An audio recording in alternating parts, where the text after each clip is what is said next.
By far, one of the most commonly requested videos is a video on champion select and which junglers are best for each situation. Whenever I stream, I try to justify my pick in accordance to what's in the game already to make the best possible choice. I do this to keep the stream fresh since I don't want to spam the same champions over and over, and I have to find ways of justifying lower tier junglers. I am adamant about several things when it comes to champion select. If you aren't the most mechanically adept player, you can make up for some shortcomings by making smart choices and setting up a proper foundation with a smart champion choice. I also believe every champion has a place in this game, although the meta affects conditions in which the champion could excel or flounder. Lastly, simply knowing how to properly gauge the strengths and weaknesses of a champion during selection phase will make you better at the game because you will learn to alter your gameplay in accordance to any information you are collecting. To put it into easier words, learning how to read champion select and picking champions appropriately will help you learn how to adapt and alter your playstyle naturally. For some players, this is extremely difficult as they are always stuck on a super aggressive mindset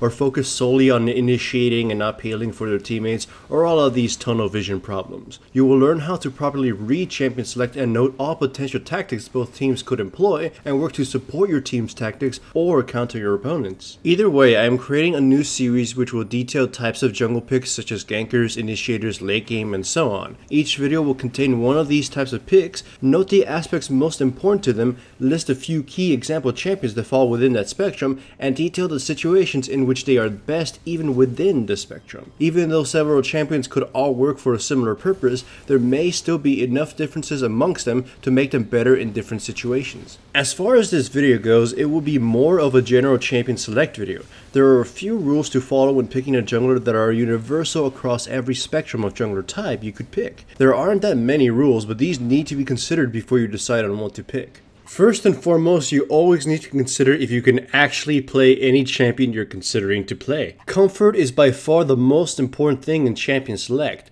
Just because a certain champion may be the best fit against the enemy or to complement your team, or they're currently massively overpowered, doesn't necessarily mean you'll be able to access whatever actually makes that champion work out. I've seen it often where a player picks a champion that has a super positive matchup against an opponent, only to lose that matchup terribly because they didn't know what they were actually supposed to do. A champion being overpowered or good doesn't just happen. You need some experience or knowledge before you can achieve these counterplays. With that in mind, if you do know how to play the top meta picks, then you may want to consider those champions, especially if you're one of the first for champion select. If you lock in a strong pick early, it will grant your team a strong base to begin the game with. It will be up to the rest of your team to design their team composition around you and either complement you or enable you by dealing with the enemy composition. While you can totally pick power picks at any point of champion select, their effectiveness can wane the later you pick them, as the enemy team might have something that counters them or your team might not have picked anything that can support it. Of course, this rarely happens as most power picks are either banned or picked already.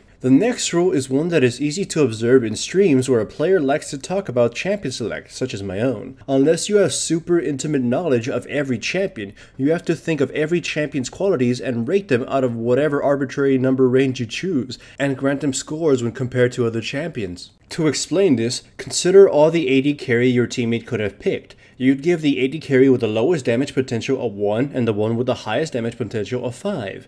If you gave Caitlyn a 1 and your teammate picks her, then you can say your teammate picked a low damage champion and weigh that against your team. This is super important because it allows you to consider how important damage is going to be for your champion pick. If your team picked champions with damage potential in only the 1s and 2s, then you know you're lacking damage, and you'd have to pick a heavy hitter to compensate for them, or you may find yourself unable to kill the enemy team. You can and should do this for everything you can during champion select. You can measure things such as tankiness, how much AP and AD damage you have, initiation capabilities, kiting abilities, laning prowess, and so on. What categories you judge your team on is totally up to you, but remember that you have to be unbiased when judging champions and not simply giving them favorable scores or bad ones just because you like or hate certain champions, or this simply won't work. With that in mind, this will take practice and you will miscalculate a few times during the learning process. Also keep in mind that this does not take into account player potential. Some players might be good enough, or your opponent is bad enough, that any shortcomings don't ultimately matter. Your team may lack any AP damage, but the enemy team doesn't bother to build armor, or you simply stomp them really hard early so it doesn't even matter what they build. Keep that in mind before you freak out when your team lacks a few things. Now for the last rule, and definitely the most frustrating one of them all. Champion select order is your worst enemy, and God help you if you're a person that is very reliant on champion choices. The general rule is that the first pick gives you the most freedom at who you can pick, and you can secure power picks as well, although it sets you up to being potentially countered by the enemy team. Being last pick allows you to gauge the strengths of your teammates and better figure out what you might want to pick, but it can severely limit the choices you can make because your team might have picked a very flawed lineup and are reliant on you to fix it. This truly sucks if you really wanted to play a certain champion and you're stuck playing someone you don't quite enjoy playing just because it helps fix all the gaps your teammates created. The general idea for first pick is to either pick a power pick so you can secure it for your team or deny it from the enemy team.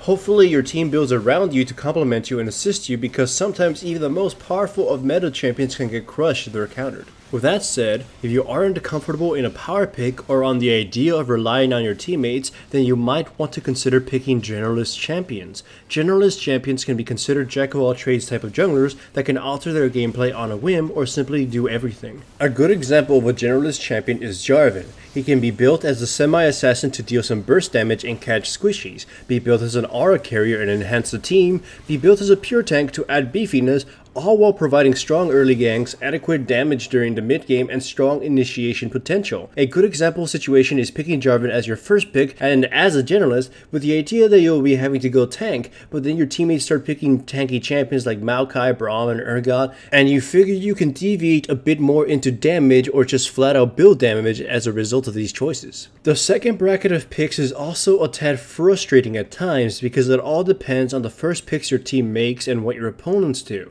The idea at play here is to counter or amplify any power picks that were already made. The reason this can suck is because your opponents can pick some very vanilla champions like the support and AD carry, and you don't have an idea of what kind of strategy or weakness they may have. The same goes for your team if they pick a champion with no discernible strategy. Either way, if the enemy makes a power pick like Riven, Victor, or something, then you can pick a champion that can deal with them somehow to secure some advantage for your team, or if your teammate makes the same choices, then you can do something to either help them achieve their goals in lane or to counter anything the enemy team could do to stop them. Using Riven as an example, she tends to play super aggressive and can be easily killed if locked down. You can use a champion that excels at ganking early to stomp her in lane and keep her down if she's your opponent. And if she's an ally, you can pick someone that can counter gank well or duel well to keep the enemy jungler from ganking her in lane. What sucks though is your second bracket choice is vulnerable to be completely ruined by the remaining picks, such as your remaining teammates creating holes in your lineup that you can't cover anymore with their choices,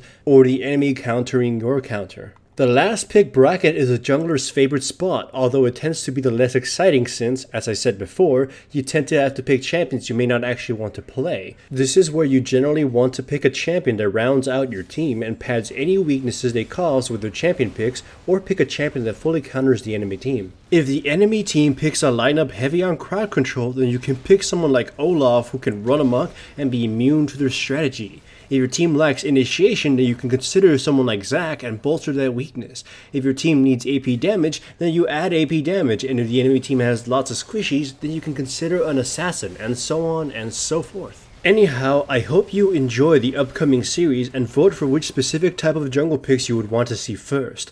I'll link the straw poll in the comments below. I'm excited for this new mini-series and I hope you enjoy it too and support it with participation. Remember to like the video and subscribe to the channel if you haven't yet. I have a few sponsors that are helping me maintain this channel, such as Crunchyroll, Pro Build Systems, and Loot Crate.